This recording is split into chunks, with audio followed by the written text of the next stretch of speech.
And I really believe that you have to understand the core issue before you get to the core solution.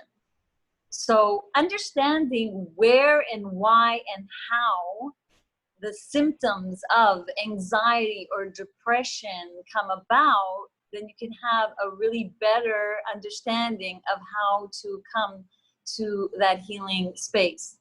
I give an example. If a person is in a cave somewhere listening to amazing music, and they may think, wow, you know, I don't have the work, I don't have maybe all the relationships that sometimes drag me down, and they'll think that, oh, if I didn't have this or if I didn't have that, I'd be fine, I'd be calm.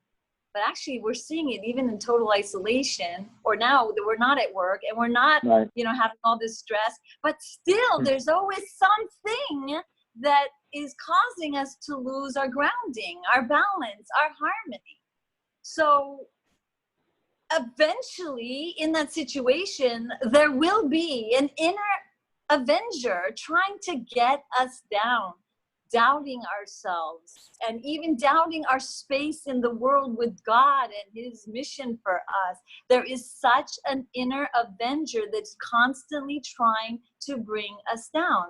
And if we understand that and can be at peace with the fact that that is part of reality and the human existence, then we won't constantly say, well, if we didn't have this crazy work situation, or we didn't have this relationship problem with this and that, go in a cave for a while and you'll meet your inner invention very fast. Exactly. If we don't have resistance, we don't have growth.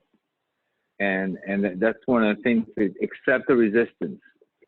Stop fighting resistance. You know, so that resistance is what leads to growth. Beautiful. Yeah, so I think if you're going to really focus on one thing, is focus on that.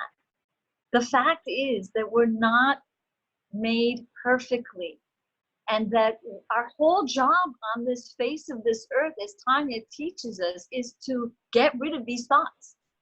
And the more wise we become, and in our understanding of how God is love sick for us, how God is not looking down at us and seeing our iniquities, and God is not constantly judging us, and he's not looking at our blemishes, the more we understand that we are co-creators in Hashem's world, and that we are so valued and so needed, then the anxiety and the heart that is breaking to a zillion pieces with this judge over our head, then we're more at peace with ourselves.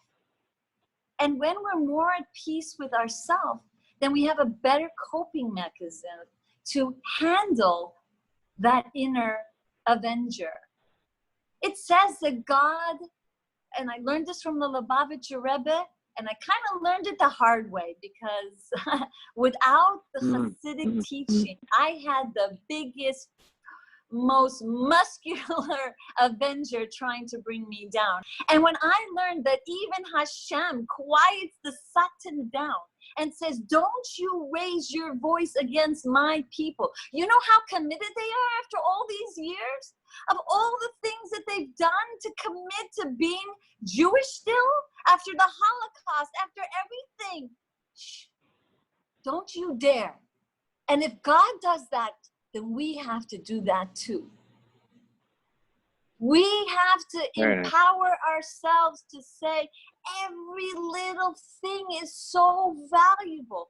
Every little thing, every struggle